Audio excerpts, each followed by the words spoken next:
Hi everyone, I hope you all are doing good. And आज हमारा transfer of property act का lecture 6 है, जिसमें हम लोग फोरक्लोजर पढ़ने वाले हैं। Yes, I hope I am audible and visible.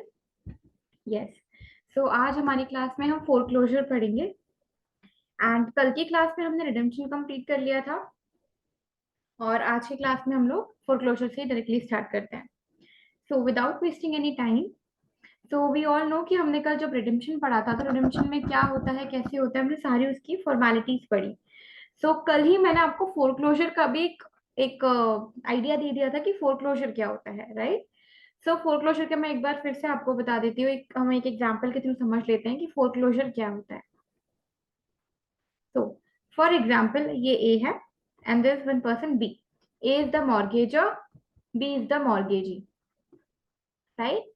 सो अगर मान लीजिए कि ए ने बी से लोन लिया और अपनी प्रॉपर्टी उसको सिक्योरिटी के फॉर्म में दी। This is the property of A and ये उसने सिक्योरिटी के फॉर्म में बी को दी। अब ए डिफॉल्ट कर देता है in payment of money. A fails to pay the money back, मतलब रीपे नहीं कर पाता। ठीक है, जो भी अमाउंट बी से ए ने लिया था, वो अमाउंट ए बी को वापस पे बैक नहीं करता है, वो डिफॉल्ट कर देता है। तो अब बी के पास क्या राइट है? क्योंकि बी ने तो ए को दे दिया था पैसे। ठीक है, मान लीजिए कि बी ने 10 लाख रुपीस ए को दिए। अब हम बी के राइट को कैसे प्रोटेक्ट करेंगे? तो बी के राइट को ही प्रोटेक्ट करने के लिए जो प्रोविजन है, वो प्रोविजन फोरक्लोजर का प्रोविजन है। ठीक है, तो जो भी प्रॉपर्टी थी ए की, वो अब बी रख लेगा, फोरक्लोज कर लेगा, जिसको हम हिंदी में बोलते हैं जब्त कर लेगा। ठीक है, सो this is called the right of foreclosure. One more thing, जैसे ही हमने रिडेम्पशन पढ़ा था, तो हमने रिडेम्पशन में ये भी पढ़ा था कि रिडेम्पशन कैसे होता है। रिडेम्पशन एक सूट इंस्टीट्यूट करके होता है, राइट। ठीक है, तो रिडेम्पशन कराने के लिए हमको एक सूट इंस्टीट्यूट करना होता है। सिमिलरली फोरक्लोजर कराने के लिए भी एक सूट इंस्टीट्यूट करना पड़ता है, एक सूट इंस्टीट्यूट किया जाता है फॉर फोरक्लोजर। ठीक है, कुछ मैं बेसिक सी चीजें बता रही हूँ। रिडेम्पशन का जो राइट है वो कहाँ डिस्कस था? सेक्शन 60 में। सेक्शन 67 में हमारा फोरक्लोजर का राइट है। वन मोर थिंग, रिडेम्पशन का राइट था वो एक एब्सोल्यूट राइट था। ठीक है, जो राइट आप खत्म कर ही नहीं सकते हो, you can not take away that right from the mortgager. Foreclosure का राइट है वो एब्सोल्यूट राइट नहीं होता है। ठीक है, you can take away this right of foreclosure. अब वो किस सिचुएशन में किस तरीके से होगा, वो हम आगे पढ़ेंगे। ठीक है, सो फोरक्लोजर को राइट है, फोरक्लोजर का जो राइट है वो एब्सोल्यूट नहीं है। रिडेम्पशन का जो राइट है वो एब्सोल्यूट है। ओके, और वन मोर थिंग, अच्छा ये एब्सोल्यूट नहीं है, ये हमें कैसे पता चलता है? हम आगे प्रोविजन में एक लाइन पढ़ेंगे जो कि है in the absence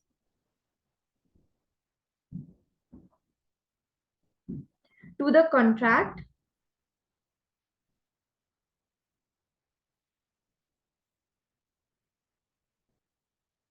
in the absence of a contract to the contrary. जब ये वाली लाइन लिखी हुई है,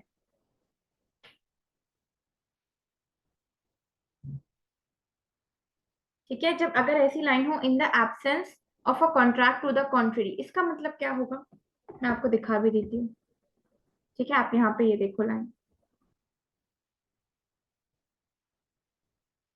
अभी हम लोग, जैसे मैं आपको हर लेक्चर में उस सब्जेक्ट को स्टार्ट करने से पहले, उस टॉपिक को स्टार्ट करने से पहले, उस टॉपिक के बारे में थोड़ा सा इंट्रोडक्शन देती हूँ ना, समझाती हूँ, उसी तरीके से मैं अभी आपको समझा रही हूँ। अभी हम डिटेल में नहीं पढ़ रहे हैं, डिटेल में अभी हम पढ़ेंगे। ठीक है, मैं एक थोड़ा सा आइडिया दे देती हूँ टॉपिक का। उस टॉपिक को पढ़ने से पहले क्यों देती हूँ मैं आइडिया? सो दैट जब आप टॉपिक को पढ़ो ना, प्रोविजन पढ़ो, तो ब्लैंक ना जाओ। ठीक है, क्योंकि आप ब्लैंकली प्रोविजन पढ़ते हो ना, तो वो एकदम ऊपर से जाता है, कुछ समझ नहीं आता है। तो अगर आपको थोड़ा सा भी आइडिया होगा कि इस टॉपिक में हम क्या क्या पढ़ने वाले हैं, थोड़ा थोड़ा सा भी, तो उस चीज को आप कनेक्ट कर पाओगे जब हम प्रोविजन पढ़ेंगे। So this is the reason why I discuss कि वो टॉपिक है क्या, क्या चीजें उसमें आपको मिलेंगी, कैसे कैसे मिलेंगी, क्या क्या रीजन से मिलेंगी, so that when you will be reading the provision even by yourself, so you will be able to connect to it.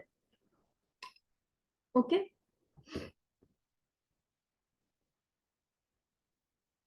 so as I told you here. So what is the first line in this provision? Section 67, right to foreclosure or sale. What is this written? In the absence of a contract to the contrary. Stay on this first sentence अभी, ठीक है? आगे नहीं जाना है बिल्कुल भी. इस जो मैंने ये जो लाइन लिखी है इसका मतलब क्या होता है? क्या ये लाइन रिडेम्पशन में लिखी थी? कल हमने रिडेम्पशन पढ़ा था, क्या उसमें लिखी थी? नहीं लिखी थी, राइट? सिर्फ ये लाइन लिखी है. तो इस लाइन का ही मतलब है कि अगर कोई कॉन्ट्रैक्ट है, ठीक है, तो ये प्रोविजन अप्लाई नहीं करेगा. ऐसा कोई भी लाइन रिडेम्पशन में नहीं थी, और ऐसे लाइन ना होने के कारण ही वो रिडेम्पशन को एक एब्सोल्यूट प्रोविजन बना रहा है जिसको फॉलो करना ही है. ये एब्सोल्यूट क्यों नहीं है? क्योंकि उसने पहले ही बोल दिया है कि अगर कोई इन the absence of the contract, अगर कोई कॉन्ट्रैक्ट नहीं है तो ही ये प्रोविजन लगेगा. कोई कॉन्ट्रैक्ट है तो ये प्रोविजन लगेगा ही नहीं. ठीक है, तो बेसिकली आप कॉन्ट्रैक्ट करके इस फोरक्लोजर के राइट को हटा सकते हो. ठीक है, तो फोरक्लोजर का राइट एब्सोल्यूट राइट नहीं है. तो जो बी है, ऐसा नहीं है कि वो फोरक्लोजर करेगा ही करेगा, ये एब्सोल्यूट राइट नहीं है, वो इन्फोर्स नहीं कर सकता इसको जाके. जैसे हम फंडामेंटल राइट्स और डीपीएसपी में देखते हैं ना डिफरेंस. क्या डिफरेंस देखते हैं हम फंडामेंटल राइट्स और डीपीएसपी में? कि जो फंडामेंटल राइट्स होते हैं वो तो इन्फोर्सिबल होते हैं, डीपीएसपी इन्फोर्सिबल नहीं होती ना. उसी तरीके से रिडेम्पशन का राइट है वो एब्सोल्यूट राइट है. हाउएवर जो फोरक्लोजर का राइट है ना,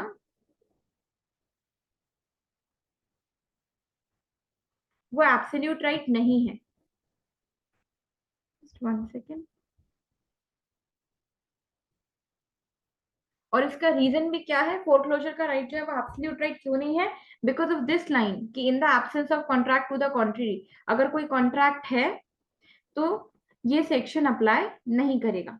ठीक है, तो आपको प्रोविजन की स्टार्टिंग का लाइन समझ में आ गया और उसके पीछे का रीजन समझ में आ गया, और ये क्यों फोरक्लोजर एब्सोल्यूट राइट नहीं है और क्यों रिडेम्पशन में एक एब्सोल्यूट राइट है.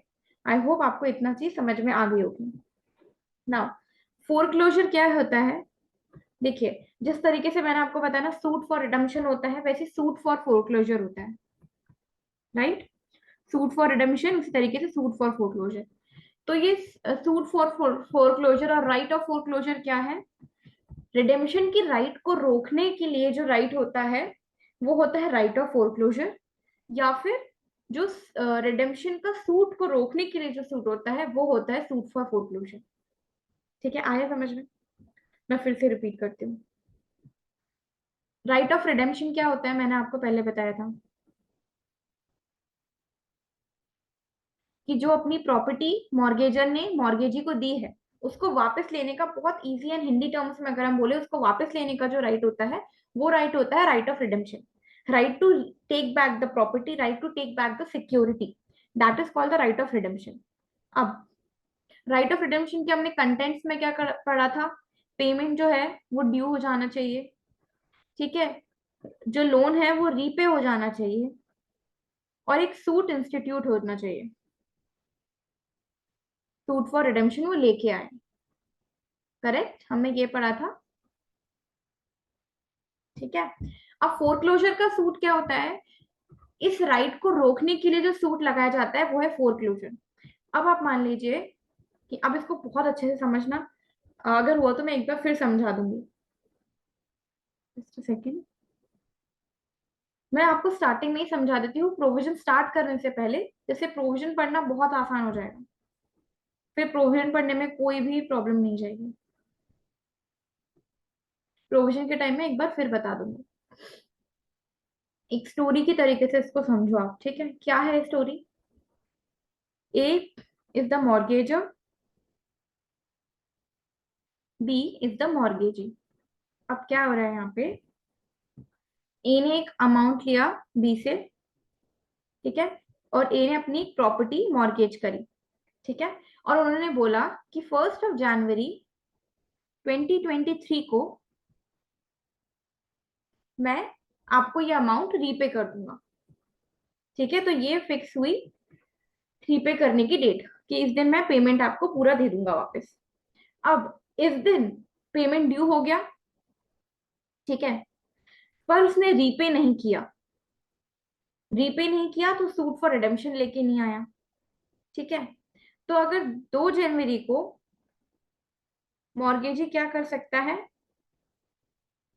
कोर्ट में अप्लाई कर सकता है कि ए को रोका जाए, किस चीज से रोका जाए, अपनी प्रॉपर्टी रिडीम करने से।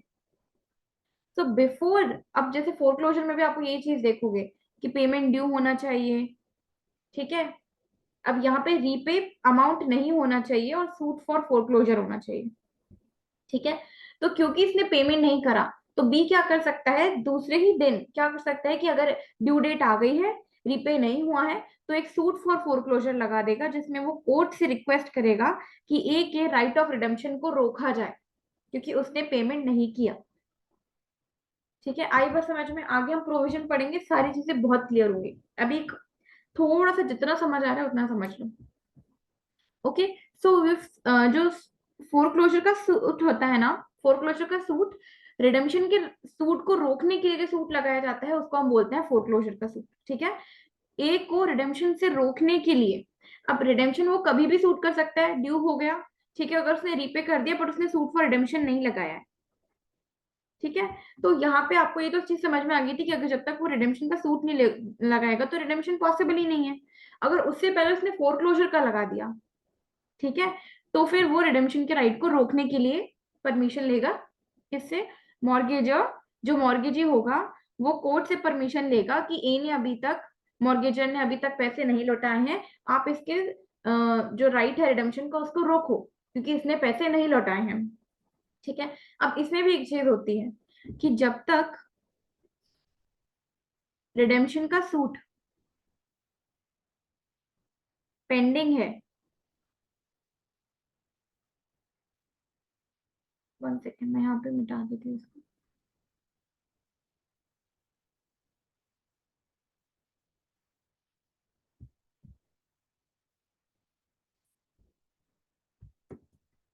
मैंने शायद लिखा हुआ है ये ऑलरेडी, या during pendency of suit for foreclosure, जब तक कि फोरक्लोजर का सूट पेंडिंग है ना तो रिडेम्पशन कराया जा सकता है, पर जब तक कि रिडेम्पशन का सूट एक बार इंस्टीट्यूट हो गया तो फिर फोरक्लोजर नहीं होगा। मैं समझाती हूँ, सी,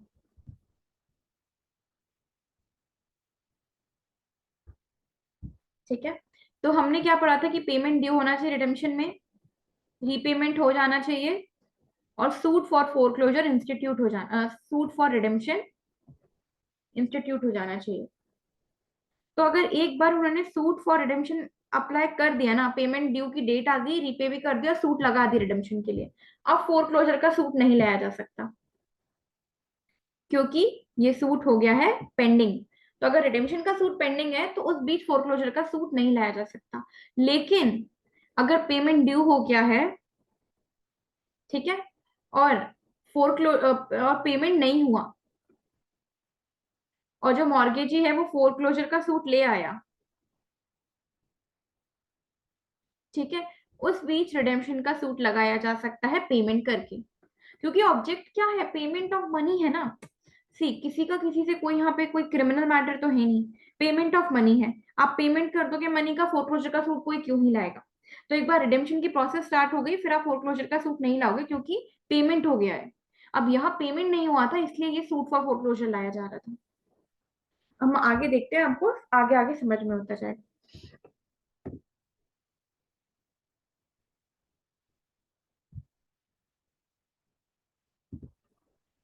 ओके,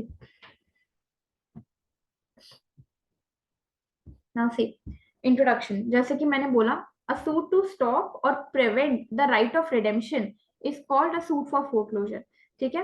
राइट ऑफ रिडेम्पशन का कोई सूट ना लगाए, रिडेम्पशन ना करवा पाए, इसके लिए फोरक्लोजर का सूट लगता है। और रिडेम्पशन कब नहीं करवा पाएगा, जब वो पेमेंट नहीं करेगा, पेमेंट नहीं करा तो फोरक्लोजर का सूट तो लाया ही जाएगा ना, ठीक है। सो सूट टू स्टॉप और prevent the right of redemption is called suit for foreclosure. Then foreclosure is done by mortgage is done in mortgage by conditional sale। हमने लास्ट टू लास्ट क्लास में काफी सारे mortgage पढ़े थे, simple mortgage, ठीक है, फिर हमने पढ़ा था mortgage by conditional sale, then we read about usufructuary mortgage, then English mortgage, mortgage by title deeds and anomalous mortgage. अब मैं यहाँ ये क्यों बना रही हूँ, तो दैट आपको याद रहे। फोरक्लोजर का जो राइट होता है वो सिर्फ मॉर्गेज बाय कंडीशनल सेल में और एनॉमलस मॉर्गेज में होता है, बाकी से किसी में नहीं होता। बाकी आपको किसी में करना है तो आपको सेल का राइट मिल जाएगा। ठीक है, सिंपल मॉर्गेज में राइट काय का होता है, सेल का। यूसुफैक्टरी मॉर्गेज में ना ही सेल होगी, ना ही आपका ये फोरक्लोजर होगा, क्योंकि यूसुफैक्टरी मॉर्गेज हम पढ़ चुके हैं। यूसुफैक्टरी मॉर्गेज क्या बोलता है कि जो भी प्रॉपर्टी है उसके प्रॉफिट्स तब तक आपके पास आते जाएंगे, तब तक मॉर्गेजी के पास जाते रहेंगे जब तक कि पूरा अमाउंट सेटिस्फाई नहीं हो जाता। मैंने ये भी डिस्कस किया था कि यूसुफैक्टरी मॉर्गेज सबसे सेफ काइंड ऑफ मॉर्गेज होता है। क्यों? क्योंकि इसमें ना सेल है ना फोरक्लोजर है, डिलीवरी ऑफ पोजेशन है। Just a second.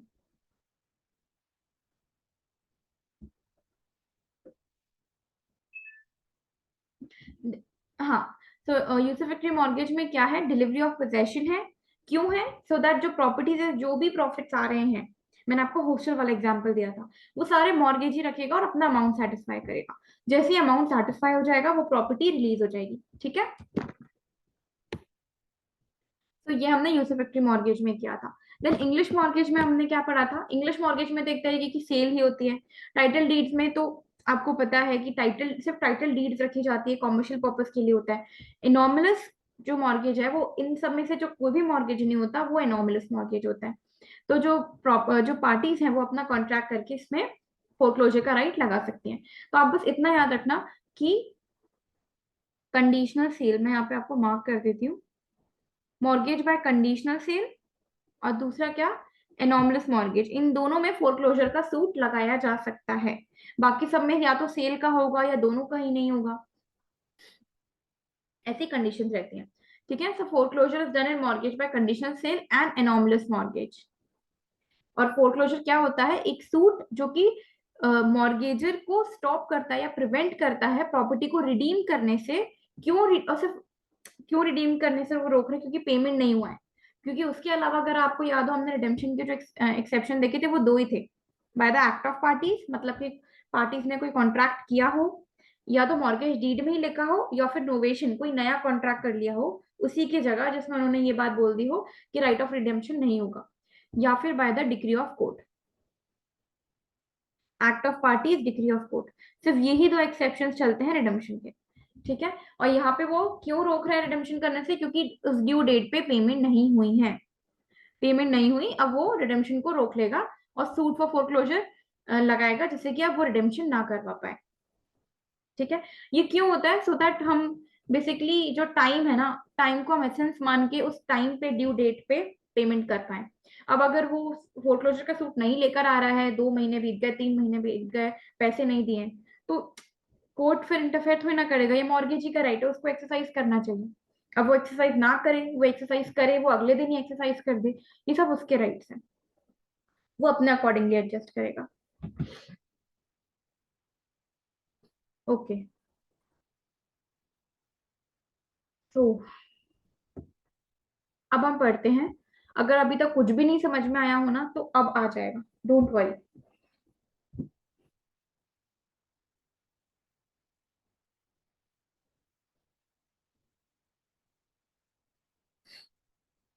Just a second. Yes, तो राइट टू फोरक्लोजर और sale in the absence of a contract to the contrary. मैंने इसका मतलब बताया था, मतलब this is not an absolute right, इस पर रिस्ट्रिक्शन है। काय का रिस्ट्रिक्शन है, कॉन्ट्रैक्ट करने का, कि अगर ए और बी दो पार्टीज हैं, मॉर्गेजर मॉर्गेजी, और ए और बी कॉन्ट्रैक्ट कर लेते हैं कि बी के पास, मॉर्गेजी के पास फोरक्लोजर करने का कोई भी राइट नहीं है, तो वो फोरक्लोजर नहीं कर पाएगा। ठीक है, मूविंग अहेड। अब क्या लिखा हुआ है यहाँ पे, द मॉर्गेजी हैज, मॉर्गेजी का राइट है, मैंने पहले ही बोला था। सो mortgagee has at any time after the mortgage money has become due, जो आपको बोला था मैंने, रिडेम्पशन में भी ये ड्यू वाला एक पॉइंट आता है, फोरक्लोजर में भी आता है कि अमाउंट क्या है वो ड्यू होना चाहिए।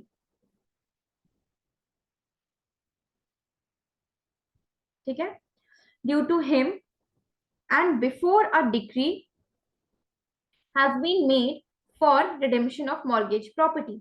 मतलब कि जो डिक्री अभी रिडेम्पशन की कोई भी डिक्री नहीं आई है, अमाउंट ड्यू हो गया है बट रिडेम्पशन की डिक्री नहीं आई है।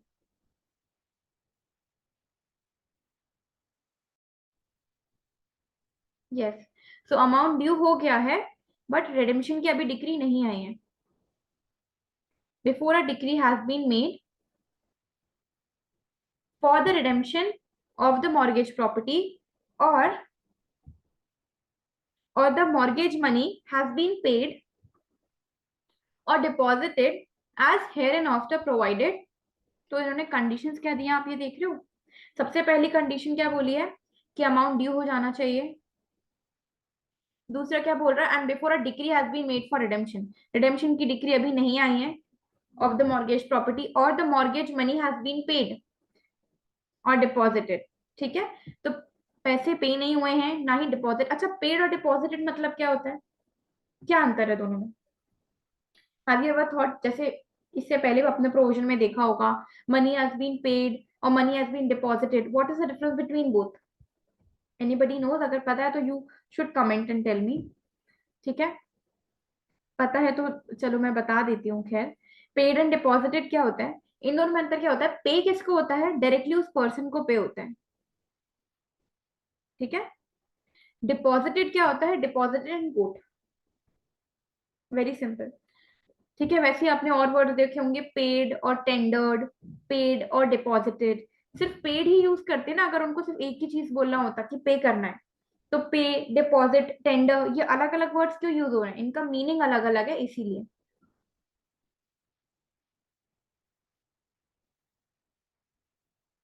ठीक है, और the mortgage money has been paid और deposited as hereinafter provided a right to obtain from the court.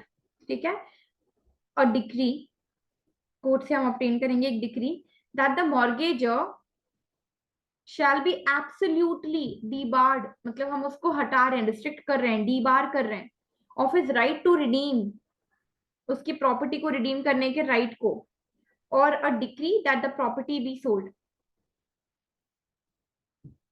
Okay, क्या समझ में आया। फिर से हम देखते हैं, in the absence of a contract to the contrary, ये हम समझ चुके हैं। द मॉर्गेजी किसी भी वक्त जब पेमेंट ड्यू हो गया है और रिडम्पशन की डिक्री अभी नहीं आई है।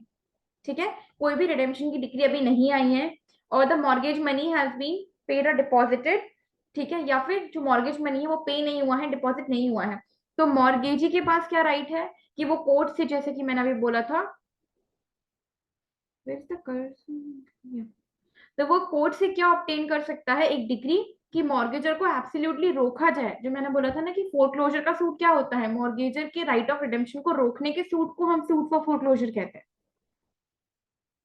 Correct, so mortgagor shall be absolutely debarred of his right, उसको इसके राइट से डीबार करा जा रहा है। किस राइट से, उसके राइट टू रिडीम से उसको डीबार करा जा रहा है। ठीक है, या फिर उसकी प्रॉपर्टी सोल्ड करने के राइट के बारे में, मतलब मॉर्गेजी क्या है, अब वो प्रॉपर्टी को सोल्ड करेगी, इसका राइट टू रिडीम खत्म करो और एक डिक्री दो कोर्ट से बोल रहा है जिससे कि मैं प्रॉपर्टी सेल कर पाऊं। ठीक है, shall be absolutely debarred of his right to redeem the property or a decree that the property be sold, कि कोर्ट से वो क्या रिक्वेस्ट कर रहा है कि आप मॉर्गेजर को डीबार कर दो उसके राइट ऑफ रिडेम्पशन एक्सरसाइज करने से, और एक डिक्री दे दो कि प्रॉपर्टी को बेच दिया जाए। क्यों बेच रहे हैं, उसका अमाउंट सेटिस्फाई करने के लिए। ओके, सो ये है पूरा पैराग्राफ। तो इसमें आपको क्या क्या याद रखना है, अगर मैं पॉइंट वाइज बताऊं तो।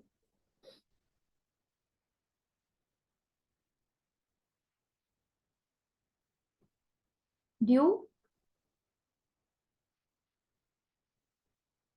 before the decree of redemption has been made,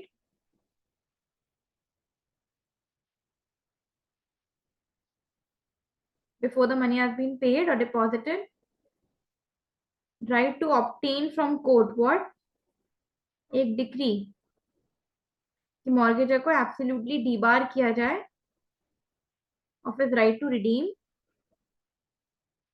और decree that the property be sold. Okay, now let's move forward.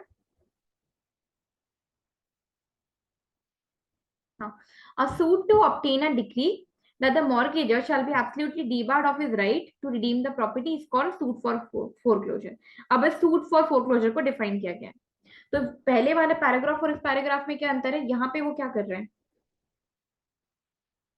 यहाँ पे वो बोल रहे हैं कि हम कोर्ट से क्या करेंगे, वो बेसिकली कोर्ट से मांग रहे हैं कि right to obtain from court a decree, court से एक डिक्री ऑब्टेन करने के लिए बोल रहे हैं कि या तो मतलब या तो नहीं, आप इसको डिबार करो उसके राइट को रिडीम से और प्रॉपर्टी सोल्ड करने की एक डिक्री पास करो. और बोल रहे हैं कि इसी सूट को जो हम इंस्टीट्यूट करते हैं, इसका मतलब ये हो गया कि फोरक्लोजर करने के लिए भी आपको सूट इंस्टीट्यूट करना पड़ेगा, सूट फॉर फोरक्लोजर आएगा. ठीक है, तो इस सूट को कि जो डिक्री ऑब्टेन करने के लिए हम जो कोर्ट से रिक्वायर कर रहे हैं और बोल रहे हैं कि मॉर्गेजर को डीबार करो उसके रिडेम्पशन के राइट से, इसी को हम बोलते हैं suit for foreclosure. Moving ahead. Now see, nothing in this section shall be deemed.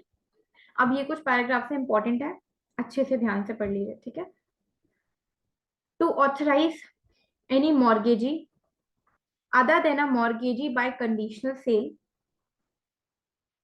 or mortgagee under an anomalous mortgage by the terms of which he is entitled to foreclose to institute a suit for foreclosure or an usufructuary mortgagee as such or a mortgagee by conditional sale as such to institute a suit for sale. क्या समझा आप इस paragraph से? बहुत मतलब simple चीज बताइए but बहुत घुमा फिरा के बोलिए. ठीक है, इसको कहते हैं हम, ये जो ब्रिटिशर्स ने हमारे लिए लॉ बनाया था. देखो क्या कह रहा है ये, nothing in this section shall be deemed to authorise any mortgagee other than a mortgagee by conditional sale और a mortgagee under anomalous mortgage to institute a suit for foreclosure. मतलब इनके अलावा और किसी को फोरक्लोज करने का राइट नहीं है to institute a suit for foreclosure. पहले इतना समझो आप. ठीक है, बस इसमें इतना है कि कंडीशनल सेल में और एनोमलस मॉर्गेज में फोरक्लोजर का राइट है. इसके अलावा जो चीज लिखे ना, by the term authorise any mortgagee other than, इसके अलावा नहीं है, by the terms of foreclose to institute for foreclosure. इसके अलावा और कोई भी मॉर्गेज में और किसी भी टाइप ऑफ मॉर्गेज में फोरक्लोजर करने का राइट नहीं है. और usufructuary mortgagee as such or a mortgagee by conditional sale to institute a suit for sale. और इसका मतलब क्या है कि यूसुफैक्टरी मॉर्गेज में और कंडीशनल सेल में सेल का राइट नहीं है. बहुत इजी टर्म्स में मैंने बता दिया. ठीक है, बहुत घुमा फिरा के बात लिखी हुई है, मैं एक बार फिर बताती हूँ ये क्या बोल रहे हैं. प्लीज इसको कहीं नोट डाउन कर लो, बाद में बहुत कंफ्यूजन क्रिएट होगा. ठीक है, पहले बात तो इस पैराग्राफ के आप दो पार्ट्स करो. क्या पार्ट करो? इसको यहां तक और इसको यहां से स्टार्ट करके इसको यहां तक करो. ठीक है, nothing in this section shall be deemed to authorise any mortgagee other than a mortgagee by conditional sale. मतलब इनके अलावा और कोई नहीं, मॉर्गेजी अंडर एनोमलस मॉर्गेज. अब ये लाइन छोड़ दो, by the terms of which is entitled to foreclose. ये लाइन कट करो पढ़ने के लिए. ठीक है, ऐसे नहीं कट कर दो. To institute a suit for foreclosure, मतलब इनके अलावा और किसी में सूट फॉर फोरक्लोजर नहीं आएगा. कहीं पे लिख लो कि कंडीशनल सेल में और एनोमलस मॉर्गेज में फोरक्लोजर का सूट लाया जाता है. ठीक है, और यूसुफैक्टरी मॉर्गेज जो होता है और आप सच अ मॉर्गेजी बाय कंडीशनल सेल, और यूसुफैक्टरी मॉर्गेज में और कंडीशनल सेल में सेल का रेमेडी नहीं है. अब ये मत पूछना कि मतलब आप लोग का डाउट क्रिएट होगा कंडीशनल सेल में सेल का क्यों नहीं है राइट, रेमेडी क्यों नहीं है. क्यों नहीं है? क्योंकि कंडीशनल सेल का सिर्फ नाम कंडीशनल सेल क्यों है ये हम पिछली क्लास में पढ़ चुके हैं. अगर आपने पिछली क्लास अच्छे से सुनी होगी तो आपको समझ में आएगा कि कंडीशनल सेल में क्या होता है. एक ऑस्टेंसिबल सेल होती है. और किस कंडीशन पे होती है? एक ऑस्टेंसिबल सेल होती है इस कंडीशन पे होती है कि अगर किसी स्पेसिफाइड डे पे मैंने पेमेंट, मतलब बेसिकली मॉर्गेजर ने पेमेंट कर दिया, तो वो सेल क्या हो जाएगी? वो सेल हट जाएगी, वो सेल वॉइड हो जाएगी। बट अगर वो पेमेंट नहीं किया तो वो सेल वैलिड हो जाएगी। ठीक है। तो इसमें कंडीशनल सेल में फोरक्लोजर का राइट होता है, मतलब वो प्रॉपर्टी जब्त कर लेगा। जो ऑस्टेंसिबल सेल है वो सेल एब्सोल्यूट हो जाएगी अगर पेमेंट नहीं हुआ तो। ठीक है, वो प्रॉपर्टी का ओनर मॉर्गेजी बन जाएगा, वो फोरक्लोजर हो जाएगा। ओके, तो यहाँ पे सेल नहीं, सेल का राइट नहीं है यहाँ पे। सिंपल सी बात है, मॉर्गेज में ना मॉर्गेजी के पास दो राइट्स होते हैं, या तो वो फोरक्लोज करा ले या फिर सेल करा ले। आपने ये अगर ध्यान दिया होगा ना, मैंने यहाँ पे मार्क भी किया था अभी, right of four right of foreclosure और सेल, दो राइट है। तो कहीं वो फोरक्लोजर करा सकता है, कहीं वो सेल करा सकता है। ठीक है, तो जो पैरा 1 है इसका,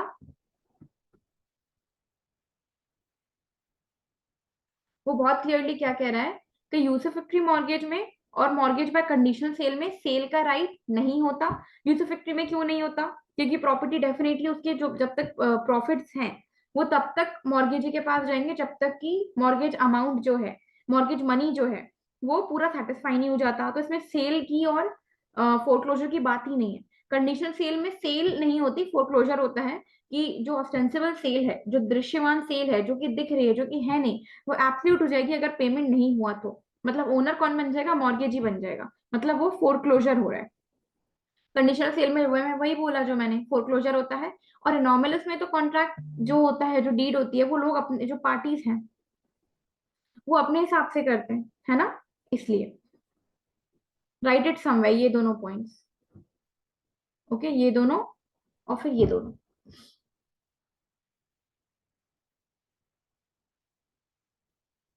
नाउ बी पॉइंट क्या बोलता है, ये पॉइंट हमने कवर कर लिया।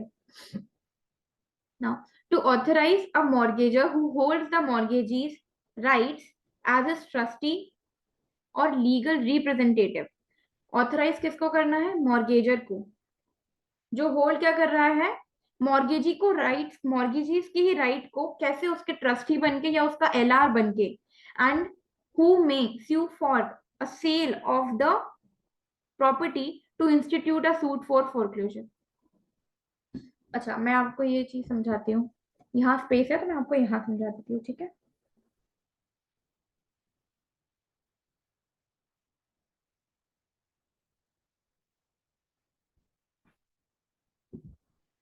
ओके।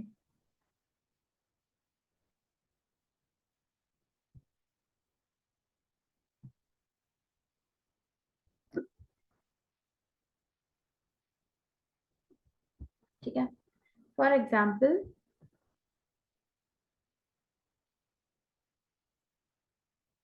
ए है मॉर्गेजर, बी है मॉर्गेजी। ठीक है, अब जो मॉर्गेजर है ना,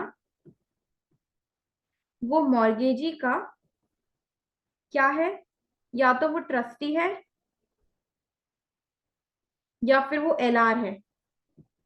एलआर मतलब लीगल रिप्रेजेंटेटिव। सीपीसी पढ़ रहे हो तो आपने एलआर के बारे में पढ़ा होगा डेफिनेशन क्लॉज में। मुझे बताना कौन से सेक्शन में एलआर है।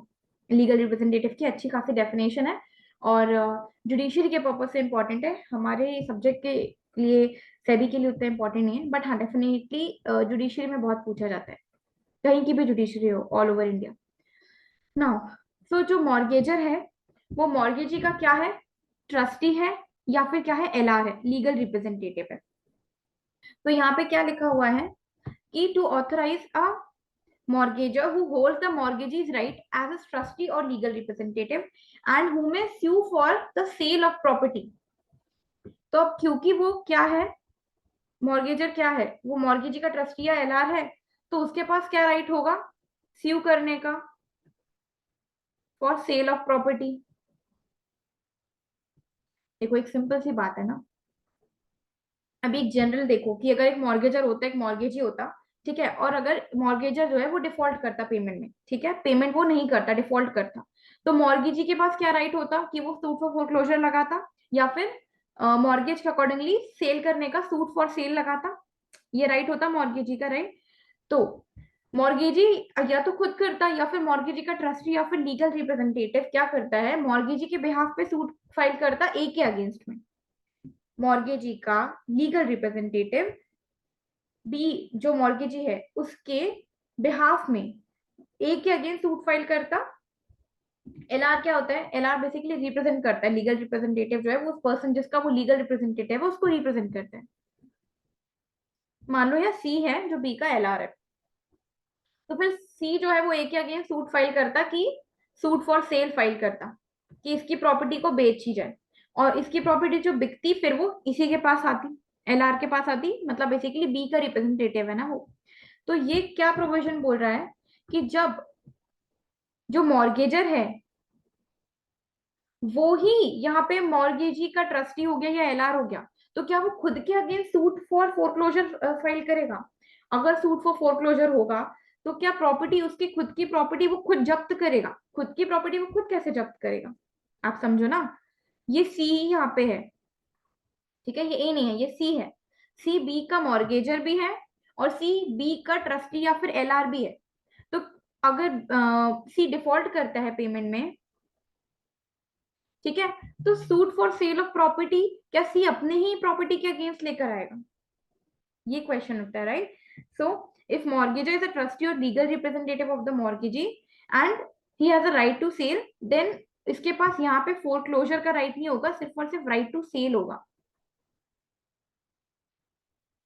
ठीक है। वो यहाँ पे सेल करा सकता है इस प्रॉपर्टी की, क्योंकि वो उसकी खुद की प्रॉपर्टी है, क्योंकि वो खुद की प्रॉपर्टी जब नहीं करेगा इसलिए यहाँ पे फोरक्लोजर का राइट नहीं होगा। एक बार हम फिर देख लेते हैं।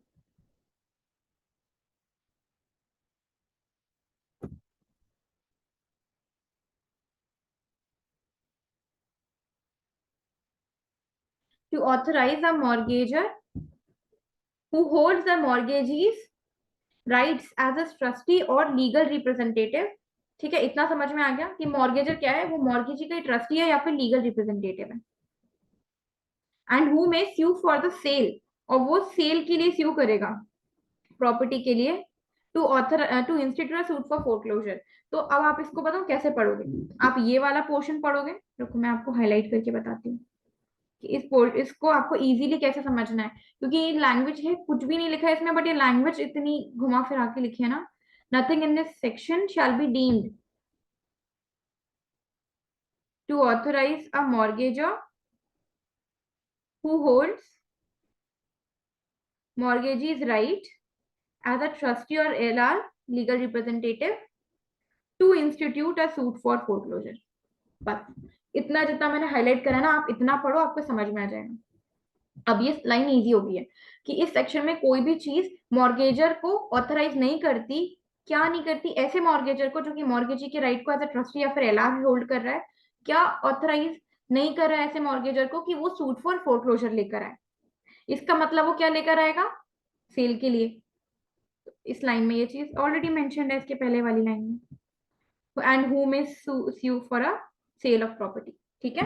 तो जब मॉर्गेजर ही मॉर्गेजी का एलआर है या फिर ट्रस्टी है तो वहां पे फोरक्लोजर नहीं होगा, सेल होगी। इजीएस्ट टर्म में मैंने आपको ये बता दिया, ठीक है। अब हम आगे बढ़ते हैं।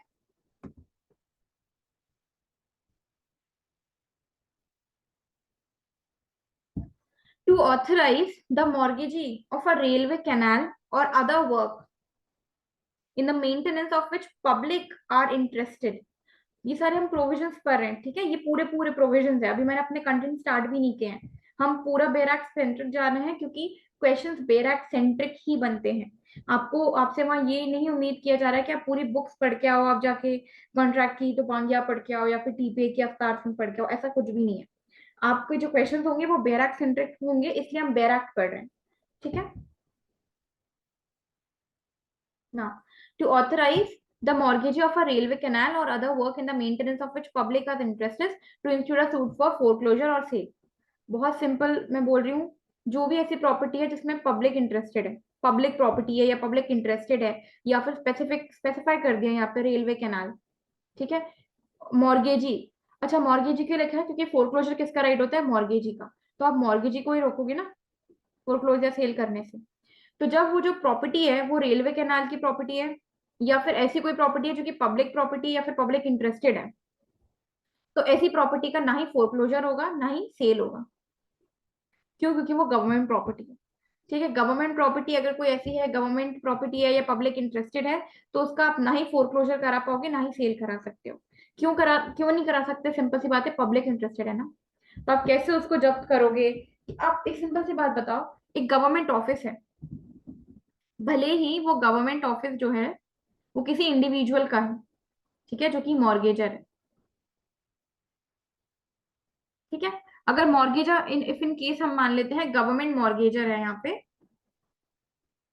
और उसने किसी प्राइवेट इंडिविजुअल मॉर्गेजी को दी है अपनी property as security, in case, ठीक है, तो क्या गवर्नमेंट की प्रॉपर्टी अगर नहीं दिया, उसने, गवर्नमेंट ने वापस पे बैक नहीं किया, तो हाँ हम ये भी बोल सकते हैं एक प्रिविलेज काइंड ऑफ है जो गवर्नमेंट को दिया गया। और ये गवर्नमेंट को प्रिविलेज मिलता भी लोगों के वेलफेयर के लिए ही है।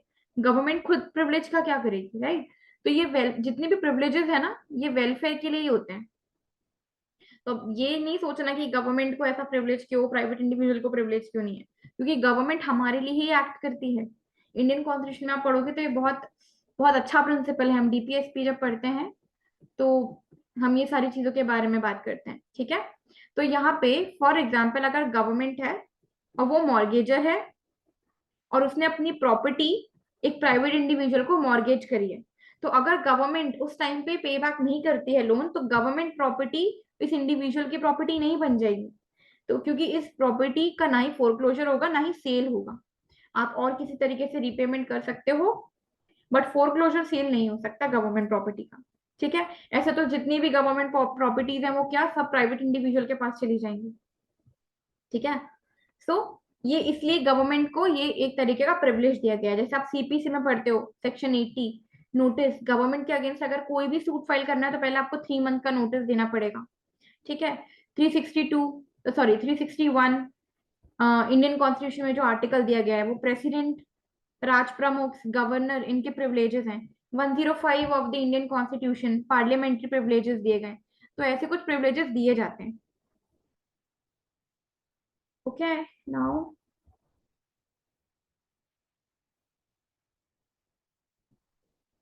ठीक है, तो बेसिकली जो क्लॉज सी है वो क्या स्टॉप कर रहा है कि गवर्नमेंट प्रॉपर्टी, पब्लिक प्रॉपर्टी, ऐसी कोई भी प्रॉपर्टी जिसमें पब्लिक इंटरेस्टेड है, उसका ना ही फोरक्लोजर होगा ना ही सेल होगा। Now to authorise a person interested in part only of mortgage money to institute a suit, तो एक ऐसे पर्सन को ऑथराइज नहीं करा जाएगा।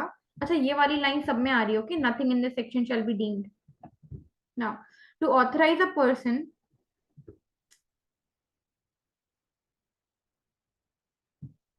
interested in part only of the mortgage money to institute a suit relating only to a corresponding part of the mortgaged property unless, अब unless बाद में पढ़ेंगे। तो पहला पार्ट क्या बोल रहा है इस पैराग्राफ का, कि किसी भी ऐसे पर्सन जो कि इंटरेस्टेड है एक प्रॉपर्टी है उसके सिर्फ और सिर्फ एक पार्ट में, ठीक है, मॉर्गेज मनी के लिए, कि वो सूट इंस्टीट्यूट करे सिर्फ इस पार्ट के लिए, unless the mortgagees have with the consent of the mortgager severe their interest, मतलब रिमूव कर लेना, निकाल लेना, मतलब डिवाइड कर लेना their interest under the mortgage. मतलब जैसे हमने रिडम्पशन पढ़ा था ना, आपको एक कंसेप्ट याद होगा पार्शियल रिडम्पशन का। तो एज अ जनरल रूल आप मुझे बताओ क्या पार्शियल रिडम्पशन हो सकता है? नहीं हो सकता, हमने पढ़ा था नो। सिर्फ कब हो सकता है? उसकी एक कंडीशन ये दी थी कि अगर जो मॉर्गेजीज हैं वो अपना इंटरेस्ट सीवियर कर सकते हैं, होल या फिर पार्ट, कोई अगर एक मॉर्गेजी है तो वो, या फिर बहुत सारे मॉर्गेजी है तो वो सारे मॉर्गेजी अब उस प्रॉपर्टी में होल या फिर पार्ट अपना, होली या फिर पार्टली कुछ पार्ट अपना सीवियर कर पाए। ठीक है, जैसे पार्शियल रिडम्पशन नहीं होता, आप बस इतना याद रखो, उसी तरीके से पार्शियल फोरक्लोजर भी नहीं होता। As a general rule partial foreclosure नहीं होता। ठीक है, पार्शियल फोरक्लोजर नहीं होता। ठीक है, to institute relating only to a corresponding part of the mortgage property. ठीक है, तो ये वाला जो है ये जनरल रूल बताता है, नथिंग इन दिस, आपको ये मैंने बोला था ना, nothing in this section shall be deem to authorise वाली चीज है। Shall be deem to authorise a person जो कि एक पार्ट में इंटरेस्टेड है कि वो फोरक्लोजर का सूट सिर्फ और सिर्फ एक पार्ट के लिए ले पर है। कोई प्रॉपर्टी है उसमें 4 लोग हैं, तो ए बंदा है वो बोले कि मैं अपना प्रॉपर्टी का हिस्सा है ना इतना मैं फोरक्लोज कर रहा हूँ, तो ये नहीं हो सकता जब तक कि अनलेस द मॉर्गेजीज हैव, मॉर्गेजीज ने क्या कर रखा है, with the consent of the mortgagor, ठीक है, मॉर्गेजर के कंसेंट से अपना इंटरेस्ट सीवियर कर रखा है उस मॉर्गेज में। Okay, in severe the interest under the mortgage. अब हम कंटेंट्स देख लेते हैं। अब हमने क्योंकि पूरा प्रोविजन पढ़ लिया है, इंट्रोडक्शन पढ़ लिया है, समरी पढ़ लिया है, तो अब इसको सिर्फ ये एक तरीके का आपके लिए रिवीजन बचा। कंटेंट जो है वो रिवीजन है, ठीक है। रिवीजन क्यों, यू नो उस टॉपिक को इजीली रिवाइज करने के लिए मैं ये कंटेंट्स देती हूँ। ऐसा नहीं कि आपको ये रटना है, याद करना है, आप प्रोविजन पे ध्यान दो। उस प्रोविजन को शॉर्ट में लिखने के लिए मैं ये कंटेंट्स आपको लिख के देती हूँ यहाँ पे, ठीक है। Now it is not an absolute right of the mortgagee, जैसे कि मैंने अभी डिस्कस किया था, एब्सोल्यूट राइट ये नहीं है, ठीक है। क्यों नहीं है? Because of the first line जो कि सेक्शन 67 में सबसे पहले लिखी थी, नथिंग कॉन्ट्रैक्ट टू द कॉन्ट्री, याद आया?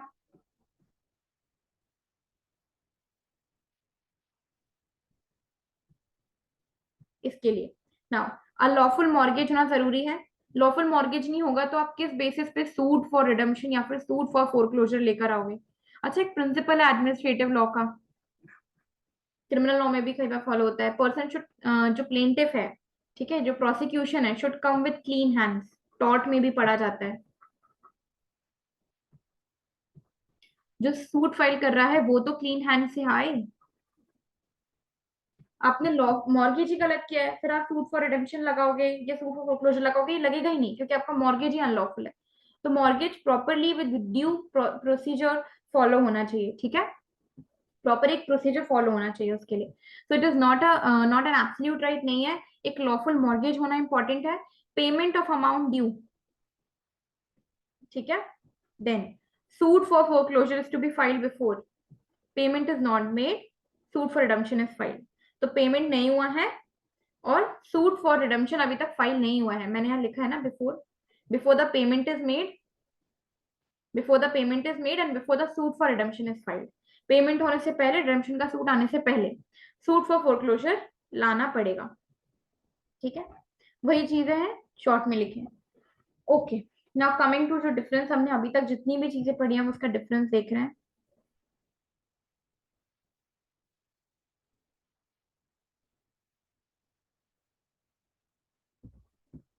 Just a second.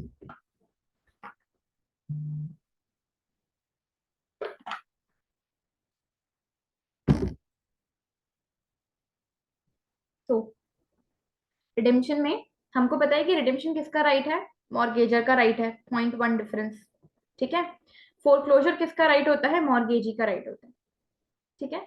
रिडेम्पशन क्या होता है, एक एब्सोल्यूट राइट होता है, we know this.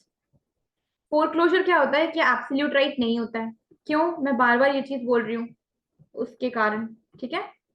Then right is present in every mortgage, क्या हमने रिडेम्पशन में ऐसा कोई भी प्रोविजन देखा जैसा हमने फोरक्लोजर में देखा क्या, कि कंडीशनल सेल या फिर यूसिफिक्टरी एनॉमलस में ही मिलेगा? यूसिफिक्टरी मॉर्गेज और कंडीशनल सेल में नाइन फोर सॉरी ना, यूसिफिक्टरी में फोरक्लोजर नहीं होगा, सेल भी नहीं होगा, ठीक है। फिर पब्लिक प्रॉपर्टी है या फिर ऐसी प्रॉपर्टी जिसमें पब्लिक इंटरेस्टेड है उसका फोरक्लोजर नहीं होगा, ठीक है। या फिर पार्शियल का हमने पढ़ा था। तो ये तीन जो पॉइंट्स हैं कि इसमें नहीं होगा फोरक्लोजर, उसमें फोरक्लोजर होगा, इसमें सेल होगा, ऐसा कहीं भी हमने रिडेम्पशन के प्रोविजंस में नहीं पढ़ा था। इसका मतलब क्या है कि रिडेम्पशन का राइट हर मॉर्गेज में है, चाहे आप सिंपल, चाहे आप सिंपल मॉर्गेज के बारे में बात करो, चाहे आप कंडीशनल के बारे में बात करो, चाहे आप इंग्लिश मॉर्गेज के बारे में बात करो, चाहे मॉर्गेज बाय टाइटल डीड्स के बारे में बात करो, ठीक है। किसी भी मॉर्गेज के बारे में बात करो, एनॉमलस मॉर्गेज के बारे में बात करो, इन सब में ही रिडेम्पशन का राइट हर तरीके के, हर टाइप के मॉर्गेज में आपको मिलेगा, ठीक है। So right is present in every kind of mortgage. However हमने फोरक्लोजर में तीन अच्छे अच्छे पॉइंट्स पढ़े जिसमें लिखा हुआ था कि ये सारे मॉर्गेज में नहीं होता, सिर्फ और सिर्फ कंडीशनल सेल में होता है और एनॉमलस मॉर्गेज में होता है, ठीक है। तो फोरक्लोजर का राइट सिर्फ कंडीशनल सेल में होगा, एनॉमलस मॉर्गेज में होगा। उसके बाद ये पॉइंट मैंने आपको उस टाइम भी समझाया था, अब मैं आपको समझाती हूँ, अब आपको बेटर समझ में आएगा। During pendency of suit for foreclosure redemption can be done. ठीक है, इसका मतलब क्या है कि फोरक्लोजर का सूट अभी लगा दिया है मॉर्गेजी ने, तो उस बीच जबकि फोरक्लोजर का सूट पेंडिंग है, रिडेम्पशन का सूट लाया जा सकता है, पैसे दे दे और रिडेम्पशन का सूट लाके अपनी प्रॉपर्टी छुड़वा ले। क्योंकि फोरक्लोजर का सूट वो क्यों लाया है, ऐसा थोड़ा ना होता कि बस अब टाइम लिमिट खत्म, अब हमें तुम्हारे पैसे भी नहीं चाहिए, अब तो हम तुम्हारी प्रॉपर्टी ही रखेंगे, ऐसा पॉसिबल नहीं है, राइट। ऑब्जेक्ट क्या है मॉर्गेज का? अब ये ऑब्जेक्ट क्या है फोरक्लोजर का और मॉर्गेज का, कि जो पैसे हैं, जो मनी है, जो मॉर्गेज मनी है, वो रीपे हो जाए। ठीक है, तो अगर फोरक्लोजर का सूट ले भी आए हैं तो भी जो मॉर्गेज है वो अपने पैसे पे कर दे, सूट फॉर रिडेम्पशन ले आए, अपनी प्रॉपर्टी लेके जाए। ठीक है, पैसे पे करे। तो मॉर्गेजी का इंटरेस्ट मॉर्गेज मनी है, मॉर्गेजी का इंटरेस्ट यहाँ पे मॉर्गेजर की प्रॉपर्टी नहीं है। मॉर्गेजी का जो इंटरेस्ट है वो सिर्फ और सिर्फ मॉर्गेज मनी वापस लेना है, मॉर्गेजर की प्रॉपर्टी लेना नहीं है। मॉर्गेजर की प्रॉपर्टी सिर्फ और सिर्फ एक सिक्योरिटी पर्पज के लिए रखी गई है। ठीक है, मैंने पहले भी आपको फर्स्ट क्लास में बताया था कि क्या है मॉर्गेज, पर्पस ऑफ मॉर्गेज हमने पढ़ा था, सिक्योरिटी। सिक्योरिटी, नॉट ओनर बनना नहीं है मॉर्गेजर की प्रॉपर्टी का। ठीक है, इस कारण से अगर फोरक्लोजर का सूट जो है वो पेंडिंग भी है, उसकी पेंडेंसी के दौरान मॉर्गेजर जो है वो एक रिडेम्पशन का सूट लेकर आए, पैसे वापस दे और अपनी प्रॉपर्टी लेके जाए, डिसमिस हो जाएगा ये सूट। ठीक है, हाउएवर अगर रिडेम्पशन का सूट पेंडिंग है, मतलब उसने पेमेंट कर दिया है, ठीक है, और वो सूट लेके आया है, इस बीच वो फोरक्लोजर का सूट नहीं लगा सकता, क्योंकि पैसे पे हो गया है ना, ड्यू हो गया है, पे हो गया है, सूट आ गया है, अब फोरक्लोजर का सूट नहीं लगेगा। क्यों ही लगेगा? क्योंकि अमाउंट इज पेड। हमारा इंटरेस्ट, मैं बार बार बोल रही हूँ, यहाँ पे अमाउंट पेमेंट का है, हमें अमाउंट पे करना है, दैट्स इट। तो अगर वो अमाउंट पे यहाँ पे नहीं हुआ था फोरक्लोजर में, अमाउंट पे, फोरक्लोजर का सूट ही वो क्यों लेकर आया था मॉर्गेजी? मॉर्गेजी फोरक्लोजर का सूट इसलिए लाया था ना क्योंकि पैसे नहीं उसको वापस मिले थे उसके। अब क्योंकि उसका अमाउंट वापस पे हो गया है, ठीक है, रिडेम्पशन का सूट आ गया है, अमाउंट पे हो गया है, तो फोरक्लोजर की सूट की नीड ही क्या? अब यहाँ पे तो अमाउंट पे हो गया है ना, तो फिर वो फोरक्लोजर का सूट क्यों ही लाएगा? तो इसलिए during the pendency of redemption suit के पेंडेंसी के दौरान फोरक्लोजर का सूट नहीं लाया जा सकता। और इसमें क्या लिखा है, during the pendency of suit for foreclosure, foreclosure के सूट की पेंडेंसी के दौरान रिडेम्पशन का सूट लाया जा सकता है। क्यों लाया जा सकता है? सो दैट मनी पे हो जाए और पर्पस सॉल्व हो जाए, राइट। सो हमने एक चीज बहुत अच्छे से यहाँ देख लिया है, इतना सब कुछ पढ़ने के बाद, कि पूरे मॉर्गेज में क्या पर्पस है मॉर्गेज का, पेमेंट ऑफ मनी। ये हमने क्यों ही चैप्टर ही क्यों बनाया है, जिससे कि अगर ऐसा कोई भी कॉन्ट्रैक्ट हो दो लोगों के बीच में और कोई बस अपनी प्रॉपर्टी या सिक्योरिटी दे, तो उसकी यहाँ इस जो मॉर्गेज है उसको पेमेंट मिल जाए और जो मॉर्गेजर है उसको प्रॉपर्टी बैक मिल जाए। यही दो पर्पस है। ठीक है, सिक्योरिटी रखी जा रही है, मॉर्गेजी का राइट क्या है, उसको सिक्योरिटी मिल जाए उसके अमाउंट देने के लिए, और ए का जो राइट है उसको वो उसकी प्रॉपर्टी वापस मिल जाए, वो पेमेंट कर दे। मॉर्गेजी का राइट हो गया सिक्योरिटी और पेमेंट का, और मॉर्गेजर का क्या राइट हो गया, उसकी प्रॉपर्टी वापस उसको मिलने का। इसलिए हमने रिडेम्पशन का राइट बनाया है, और यहाँ पे सिक्योरिटी हो उसको, और जो पेमेंट उसका पूरा हो जाए, और नहीं होता है तो फिर वो फोरक्लोज करें। ठीक है, तो मॉर्गेज का क्या ही पर्पस है, सिक्योरिटी, एक प्रॉपर्टी को सिक्योरिटी के लिए रखना, और अगर पेमेंट हो जाता है तो जो पेमेंट हो जाता है, इफ पेमेंट इज डन, तो प्रॉपर्टी वापस लेना। ठीक है, इतना है आपके मॉर्गेज में फोरक्लोजर में। नाउ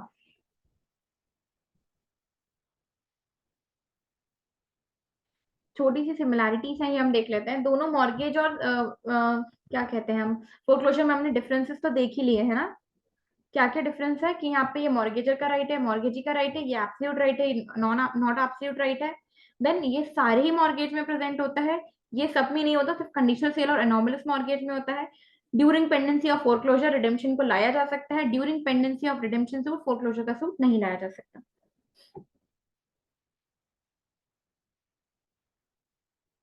देन सिमिलैरिटीज क्या है, filing of suit is compulsory in both, वहां पे आप सूट काय के लिए ला रहे हो? सूट फॉर रिडेम्पशन, ठीक है। और यहाँ पे आप सूट काय के लिए ला रहे हो? सूट फॉर फोरक्लोजर, ठीक है। After the payment is due in both, payment due दोनों में होना चाहिए। इसमें ड्यू होना था, इसमें ड्यू होना था, रिडेम्पशन में, फोरक्लोजर में। इसमें पेमेंट शुड बी मेड, इसमें payment should not be made, ठीक है। ड्यू दोनों में होंगे। यहाँ पेमेंट हो जाना चाहिए या पेमेंट नहीं होना चाहिए। जब पेमेंट हो जाएगा जब सूट फॉर रिडेम्पशन आएगा, पेमेंट नहीं होगा तब सूट फॉर फोरक्लोजर आएगा, ठीक है। तो फाइलिंग ऑफ सूट दोनों में कंपलसरी है, पेमेंट दोनों में ड्यू हो जाना चाहिए। Then both are the condition of mortgage, दोनों ही मॉर्गेज की कंडीशंस है, redemption and foreclosure, section 60, section 67, ठीक है।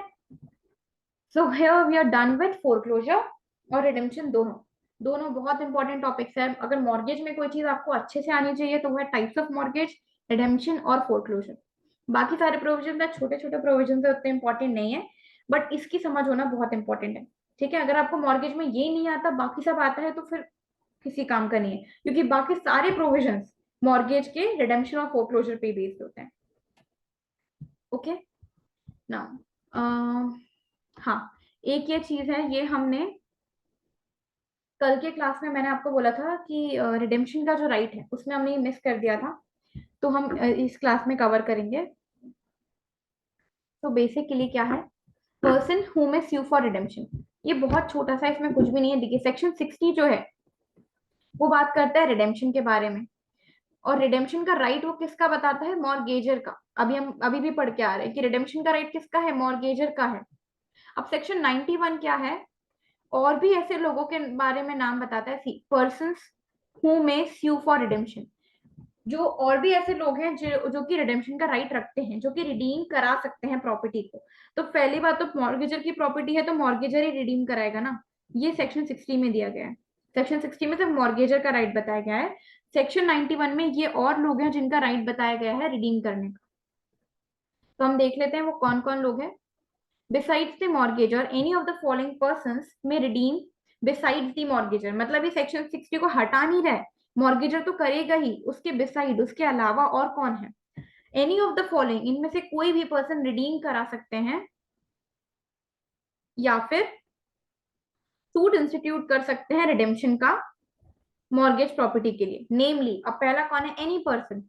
अब एनी पर्सन के आगे एक ये चीज भी दी गई है ना, any person other than, any person other than the mortgagee of the interest sought to be redeemed, मतलब एनी पर्सन, अब ये बीच का जो ब्रैकेट है अब इसको अभी आप छोड़ दो, any person who has any interest in,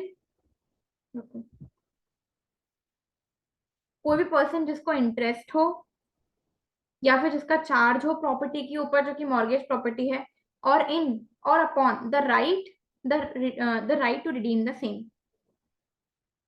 उसके बाद यहाँ पे आप श्योरिटी मार्क कर लो।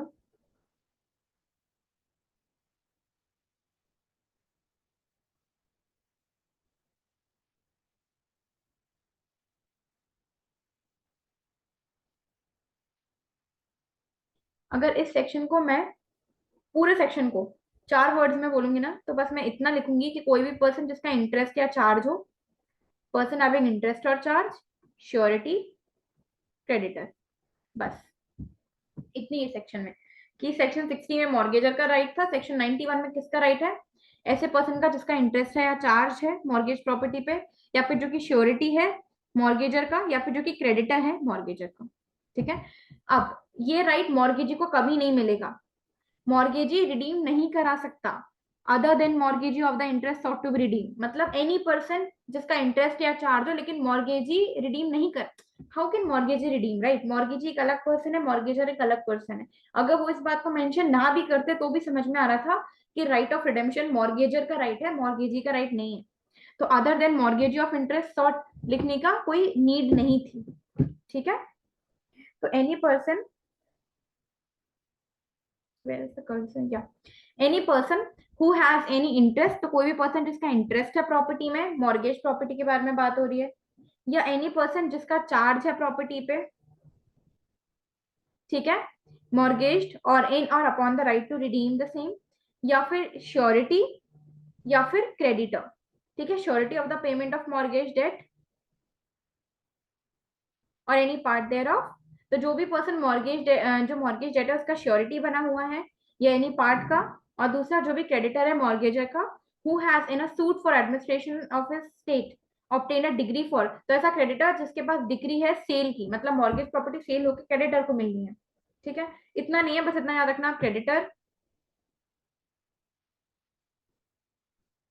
श्योरिटी, पर्सन हैविंग इंटरेस्ट और charge, that's it,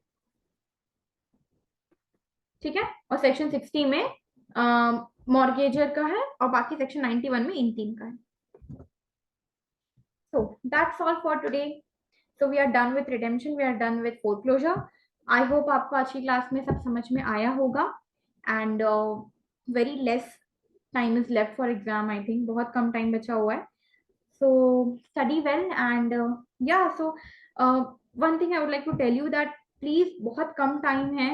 Please don't waste time in reading books unnecessarily. मैं बार बार बोल रही हूँ because I'm getting feedback कि मैं जितने भी स्टूडेंट से टच में हूँ, all I know is that students क्या करते हैं, और सिर्फ सिर्फ सेबी एग्जाम में नहीं और भी एग्जाम्स में, एग्जाम्स के कुछ 10-15 दिन पहले वो बुक्स रीड करते हैं. So it's not just about this SEBI exam, it's about every exam आप जो अपने लाइफ में फेस करोगे. 10-15 दिन पहले आप बुक्स रीड मत करो, ठीक है. बुक्स रीड करना आप अपने फ्री टाइम में करो. एग्जाम कभी भी, मैं बोलूं अगर आज के टाइम पे हम देखते हैं ना, इतना एग्जाम और कॉम्पिटिटिव इतना ज्यादा हो गया हर कुछ कि कभी भी एग्जाम हार्ड वर्क से ज्यादा ना, हार्ड वर्क से नहीं निकलता है, स्मार्ट वर्क से निकलता है. और इसी स्मार्ट वर्क के चलते ही मैं आपको सिर्फ वो चीजें बता रही हूँ जो कि एग्जाम के पर्पज से इम्पोर्टेंट है, ठीक है.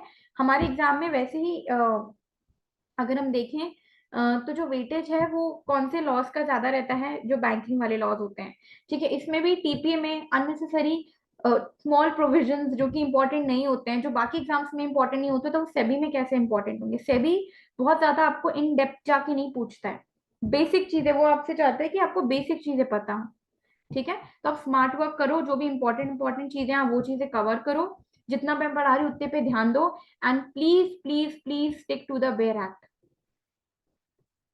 ठीक है. So that's all for today. Thank you so much.